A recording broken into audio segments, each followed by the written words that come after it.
महाराष्ट्राचे माजी मुख्यमंत्री आदरणीय शरद पवार साहेब, या ठिकाणी उपस्थित आमदार अनिल देशमुख, खासदार श्री अमर काळे, आदरणीय दत्ताभाऊ, माजी खासदार रामदास तडसजी, मंचावर उपस्थित सर्व सन्माननीय अतिथीगण आणि उपस्थित सर्व बांधवांनो आणि बहिणींनो, गेल्या 45 वर्षापासून सुरेश भाऊंशी माझा अतिशय निकट संबंध राहिला आहे।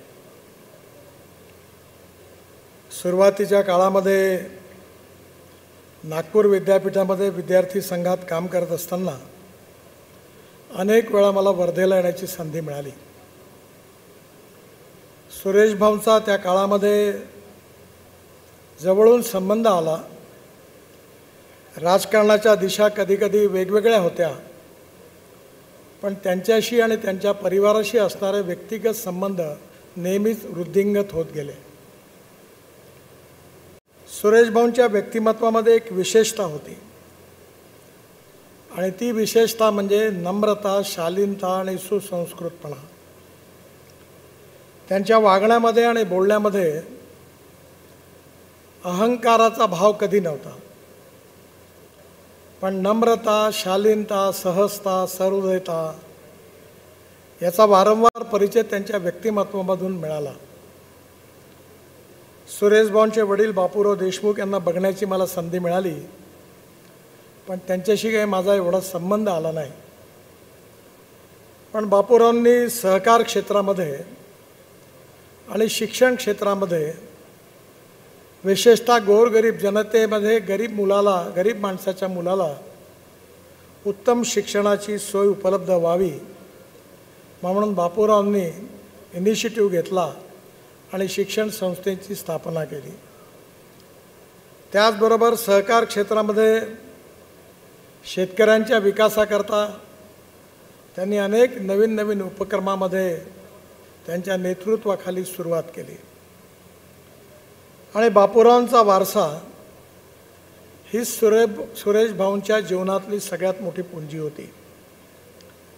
बापूरावांच्याकडनं मिळालेला हा वारसा समाजसेवेचा, सहकार क्षेत्राचा, शिक्षण क्षेत्राचा हा सुरेश भाऊंनी सातत्याने पुढे नेला।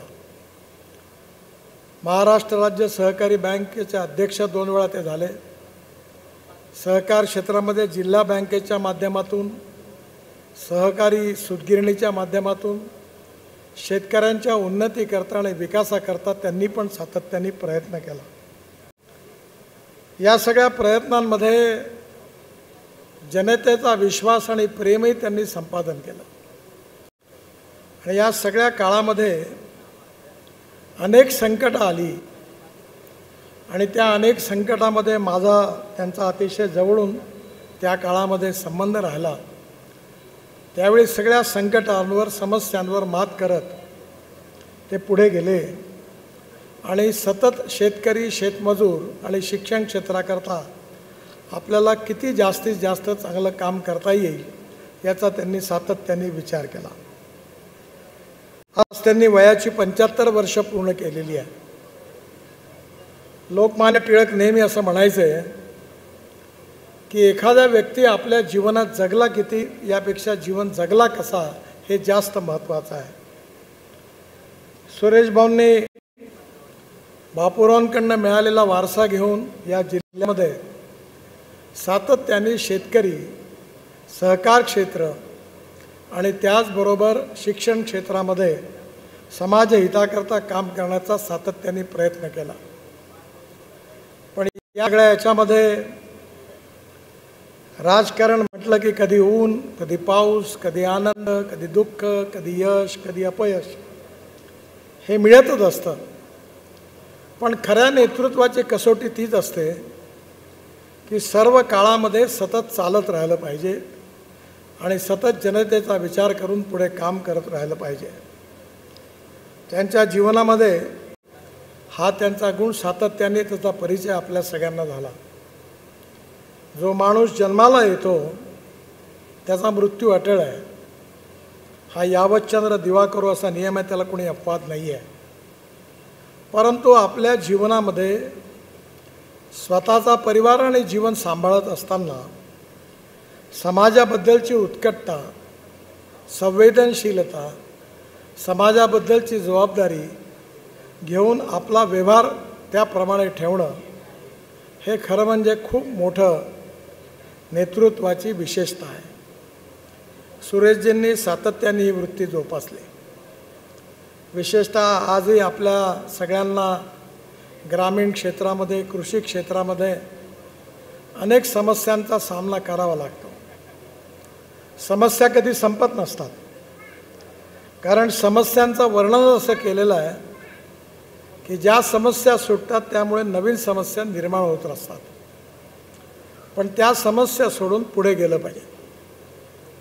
चॅलेंजेस आणि अपॉर्च्युनिटी सातत्याने येत असतात.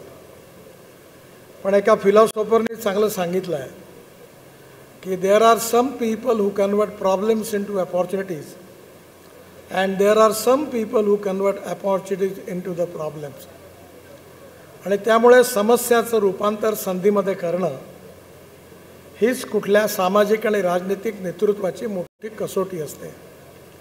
आणि ही कसोटी पार करत सुरेश भाऊंनी आपल्या आयुष्यात 75 वर्ष पूर्ण केलेली आहेत. सौ देशमुख म्हणजे आमच्या वहिनीसाहेब, त्यांनी पण त्यांना सर्व काळामध्ये सातत्याने सहकार्य केलेलं आहे. आणि येणाऱ्या पुढील काळामध्ये गोरगरीब जनतेची, शेतकऱ्यांची, गाव गरीब मजदूर शेतकऱ्यांची जे काही प्रश्न असतील, समस्या असतील, त्या आपल्या वकुवाप्रमाणे, आपल्या ताकदीप्रमाणे, आपल्या क्षमतेप्रमाणे ते असाच सोडवण्याचा सातत्याने प्रयत्न करत राहतील असा मला विश्वास आहे. माझे त्यांच्या परिवाराशी पारिवारिक संबंध सातत्याने राहिले आहेत. आणि मी नेहमी म्हणतो की राजकारण किती बदलत असलं तरी व्यक्तिगत संबंध ही फार मोठी स्ट्रेंथ असते. मी नेहमी लक्षात ठेवतो की human relationship is the biggest strength of politics, social work and business.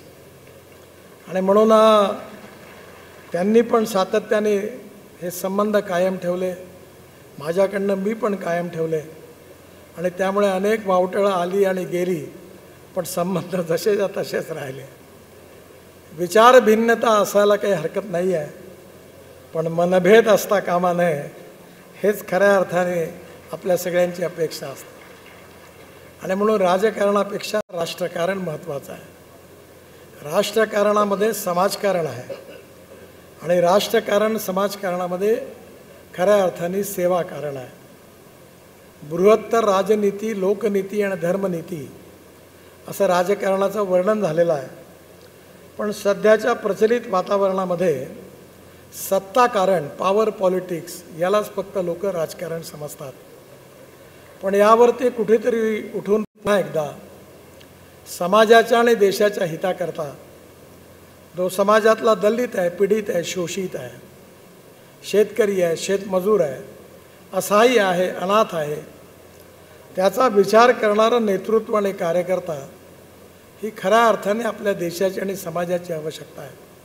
त्याच मालिकेमध्ये सुरेश भाऊ बापूरावांचा वारसा घेऊन जीवन जगले, काम करत राहिले आणि असंच काम करत राहतील. आज 75 वर्ष झाली आहे. आपल्या सगळ्यांच्या शुभेच्छा, आशीर्वाद ते नक्कीच 100 वर्ष पूर्ण करतील अशा शुभेच्छा मी त्यांना देतो.